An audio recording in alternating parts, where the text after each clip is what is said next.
আসসালামু আলাইকুম এভরিওয়ান। আজকে চটপটি মশলা দিয়ে খুব সহজে কিভাবে চটপটি তৈরি করবেন তাই আজকের পর্বে শেয়ার করব। আর এটা ছিল অসম্ভব মজার, ছোট বড় তো সকলেই তো আমরা চটপটি ভীষণ পছন্দ করি আর সকলের অনেক পছন্দের চটপটি।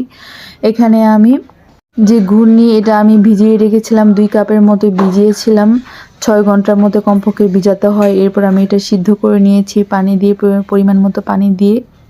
যখন সিদ্ধ হয়ে যাবে সে পর্যায়ে আমি চটপটি মশলা দিচ্ছি। এখানে 3 চামচের মতো আমি চটপটির যে রেডিমিক্স মশলা থাকে তা দিয়েছিলাম। আর আরেক পাশে যে আমি আলু সিদ্ধ এবং ডিম সিদ্ধ বসিয়েছিলাম, আলু সিদ্ধটা হয়ে গিয়েছে, তো আমি আলু সিদ্ধটা সামান্য 80% আমি গুঁড়ো করেছি।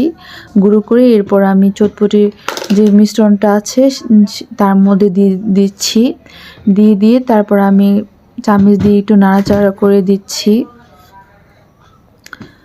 এই যে খুব ভালোভাবে নাড়াচাড়া করে আমি মিক্স করে আমি আরও কিছুক্ষণ জাল দিব। যখন শুকনো হয়ে যাবে,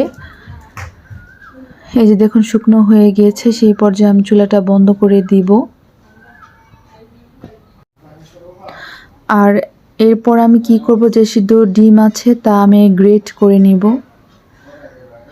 ডিমের গুঁড়া যতটা বেশি দেওয়া যায় ততই চটপটি খেতে মজা লাগে। আমার আসলে চটপটির উপরে যে ডিমের গ্রেট, এটার জন্যই আমার ভীষণ মজা লাগে। তো চেষ্টা করবেন একটু বেশি বেশি করে ডিমের গুঁড়া দেওয়ার জন্য, তাহলে দেখবেন যে খেতে ভীষণই মজা লাগবে। আর এটা খুবই ধীরে ধীরে করবেন, নতুবা আবার হাত কেটে যাওয়ার সম্ভাবনা আছে যখন ডিমটা গুঁড়া করবেন আর কি। তো অবশ্যই চেষ্টা করবেন ধীরে ধীরে কাজটা করার জন্য। এরপর আমি কিছু তেঁতুল আমি আগে থেকে 1 ঘন্টা যাবত ভিজিয়ে রেখেছিলাম। যখন ভিজানো হয়ে যাবে আমি পরিষ্কার হাত দিয়ে তেঁতুলগুলো কষলিয়ে নিচ্ছি। কষলানো হয়ে গেলে এরপর তেঁতুল পানিটা আমি ছেঁকে নিব।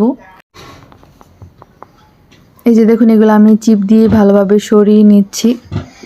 তারপর ছাঁকা হয়ে গেলে এখানে আমি 1/4 কাপের মানে চিনিটা আসলে আপনাদের পছন্দ মতো দিবেন না, এটা খুবই সামান্য একটু চিনি দিয়েছি। তারপর এখানে আমি চিলি ফ্লেক্স দিয়েছিলাম, ব্লেন্ডারে ব্লেন্ড করেছি। এখানে 1/2 চামচ চিলি ফ্লেক্স দিচ্ছি। তারপর সামান্য একটু চটপটির যে মশলা আছে এটা আমি 1 চামচের মতো দিয়েছিলাম। এরপর আমি এটা চামচ দিয়ে ভালোভাবে মিক্স করে দিচ্ছি। এখন আমি চটপটি তৈরি করব। চটপটির যে পুরটা আছে তা দিয়ে দিলাম। এরপর আমি টক পানি দিয়ে দিচ্ছি। চারদিক দিয়ে খুব ভালোভাবে টক পানিটা ছড়িয়ে দিচ্ছি। এটা আপনাদের মানে প্রয়োজন মতো আপনারা টক পানি দিয়ে নেবেন। এরপর আমি ডিমের যে গ্রেট করে নেওয়া ডিমের গুঁড়া তা আমি দিচ্ছি।